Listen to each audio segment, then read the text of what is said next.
સુરત જિલ્લામાં ભારે વરસાદના પગલે તંત્ર એલર્ટ મોડમાં આવ્યું છે.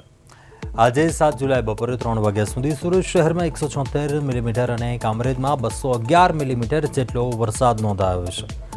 ભારે વરસાદને કારણે શહેરના અનેક નીચાણવાળા વિસ્તારોમાં પાણી ભરાઈ જતા જનજીવન ખોરવાયું છે. પૂર જેવી સ્થિતિ વચ્ચે સરથાણા વિસ્તારમાંથી 125 લોકો, પલસાણા તાલુકામાંથી 4 લોકોને મળી કુલ 129 નાગરિકોનું સુરક્ષિત રેસ્ક્યુ કરાયું છે.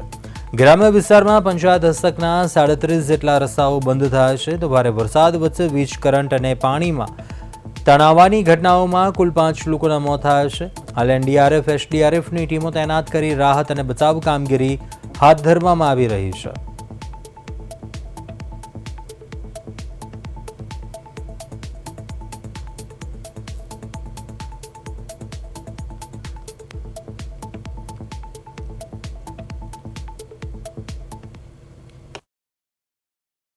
ભારતીય હવામાન વિભાગ દ્વારા ગત 1 જુલાઈથી ભારે વરસાદ અંગેનું અત્યંત ભારે વરસાદ અંગેનું જે રેડ એલર્ટ આપવામાં આવેલ છે તેને સંબંધિત વરસાદ પણ છેલ્લા ઘણા દિવસોથી વરસી રહ્યો છે. ગઈકાલે પણ ઘણો વરસાદ હતો.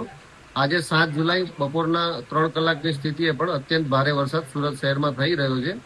જેમાં સુરત સવારના 6 વાગ્યાથી લઈને અત્યારે બપોરના 2 વાગ્યા સુધીમાં 85 મિલીમીટર જેટલો વરસાદ સમગ્ર સુરત જિલ્લામાં છે. તેમજ સુરત શહેરની અંદર 176 મિલીમીટર જેટલો વરસાદ છે. કામરેજમાં 211 મિલીમીટર જેટલો વરસાદ છે.